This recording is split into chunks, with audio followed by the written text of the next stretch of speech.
This is the last clip in the lecture this week, and I want to discuss a little bit more about whether or not you really understand the global media.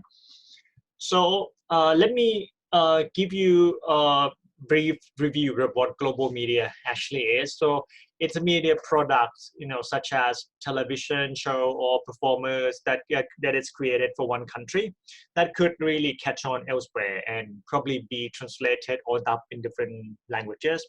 And sometimes they are dubbed in different languages, meaning they use the original show with subtitles. Sometimes the concept of the show has been adapted, and as you can see in the example of the Pop Idol in the UK, American Idol in the US, or you can probably see in many other Got Talent shows. Like we have Britain Got Talent, we have America Got Talent, we have Thailand Got Talent, and etc. Now I want you to probably have a look at a pair of shows that you can probably notice the similarities and differences between the two programs. Here I have two examples. You can probably have a look at the Pop Idol and the American Idol. And the Pop Idol is the UK version, American Idol is the US version, and you can probably notice what the differences are and as well as similarities. If you are too young to watch the Pop Idol or American Idol, I suppose you can look at some other more modern examples. Like you can probably have a look at the voice, the differences and similarities between the voice Thailand and the voice US and the voice Thailand and the voice UK and etc. One thing I want you to remind you is that global media need not have the purposeful goal of becoming a global phenomenon. Okay, so it can, but it doesn't need to be, and it has several objectives that of creating the media. So, well, I mean, and the objectives can be vary, depending on the context, depending on the uh, locations where the medias are produced and stuff like that. So, I mean, just have a think about this. To me, there are many other goals and reason why the media is being produced and one and becoming a global media. So the first one is of course the economic benefit. So you produce the media because you want to gain more revenue, you want to gain more money. I mean, one example is that, well, if you are a singer and you write a song in Thailand, you can only sell your recordings in Thailand. But if you write the songs in English and you produce the songs in English, probably you have a wider market, and there is more possibility that your song will be heard by people who speak English in the world, and it will become much more global. The second objective might be you produce the media to create public and political impact. And the example, well, I mean, just go back. So the example of the the example of gaining benefit was, when you create movies like Adventure in Games, and then the movie can reach a wider range of people, and all types of people can watch this, and it's pretty similar to the right the English song that I mentioned. Right. So the second objective is to create a public and political impact. And if you look at this, the example, it's the show in the US called Sesame Street. And it was the show that it was all about caring about education and stuff like that. So I think the show have a really good outlook on being the show that can have impact on a wider range of people. The third objective and reason and example, it's probably the change in culture or acculturation process. And if you look at the examples of a lot of Korean star series, Japanese idols and stuff like that. So it can create a change in culture, not just in the location where it's started, but it also in the countries where the media actually enter. And the last one, it's well, I think this is from the movie avatar, and I think it has a lot of embedded concept that it encourage people to save the world and environment and stuff like that. So yeah, so there are a lot of reason why people produce media and make it become global. However, the media doesn't only have the media do not only have the good side. There are also the downside that we need to take into account as well. And some critics tend to see globalization as a homogenizing force. And to homogenize means to make everyone the same, right? So the cultural implication of the growing spread of media globally are considerable.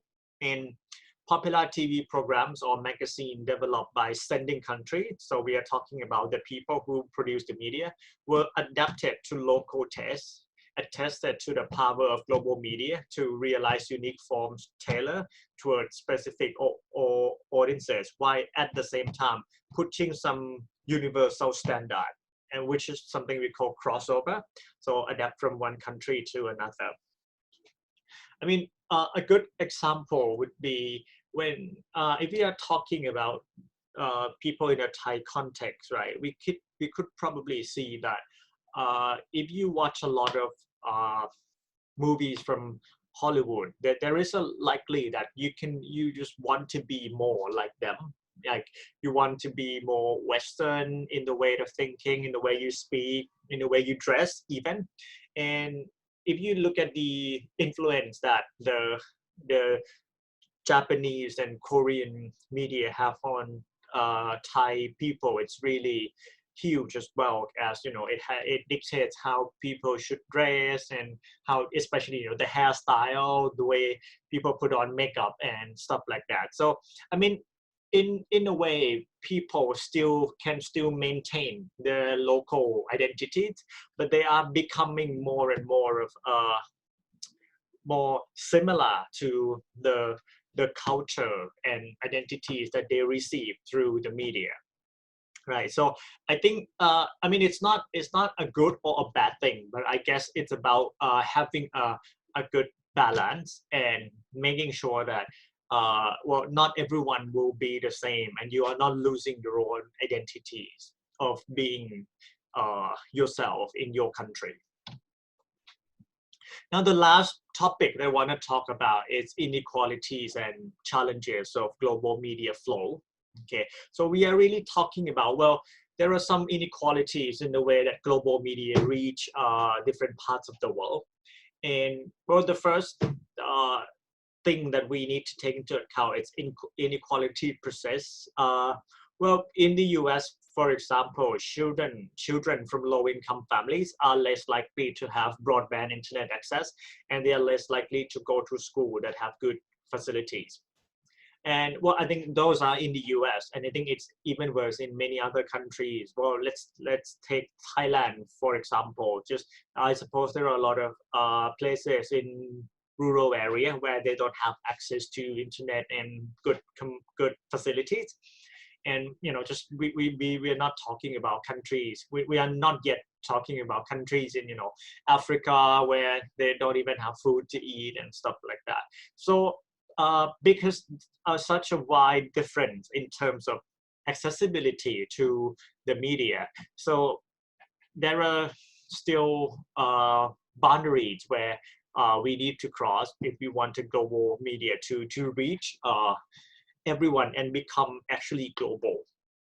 Now, the second concept is what we call censorship. And when media enter different countries, they would have different policy on having censorship. And and a lot of the movies, when they enter Thailand, they have to go through a process of being censored, and which scenes are appropriate, which scenes are not.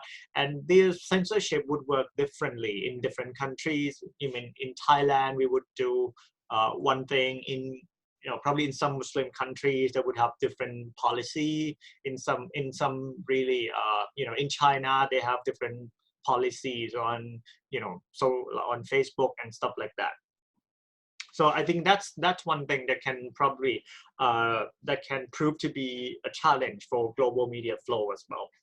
Now, there are three more words that I want to discuss, and this is the last one. I think we have discussed what globalization is. So it's the world is becoming more global and connected. Now, the globalization, it's when the globalization gets into one country and it becomes localized. So it's the marriage between something that is global and you make it more local. So, well, a good example of this, I would say, would be, I suppose, if you think about the concept of KFC, yeah, I think that's a good example. Well, KFC, if you eat KFC in the US, and they would only have one type of chicken, right? So which is the original type of chicken that they sell. When they enter the Asian market, I think that the taste of the original chicken doesn't really do well in the Asian market, especially in Thailand. So in Thailand, we have the hot and spicy flavor added into the original taste. So so KFC is a global impact, and it become when it enters Thailand and it merged with the taste of the local, and that's what I mean by globalization, right? So I mean another example would be if you have a look at a lot of Starbucks shops in Thailand. Okay, you would probably see that, well, probably the size different. There's Thai language in it, and I mean, I'm talking about the side of the store, and they might be, well, they have uh, the same side, but they might change the language. They might add something on the menu that would fit more with the local taste, right? Now that's globalization. So global become local. Now we have also have the concept of interlocalization. Okay, so interlocalization is the concept that the well a lot of the local thing has become more and more international, right? So it's a different ways from globalization. Okay, so that's global become local.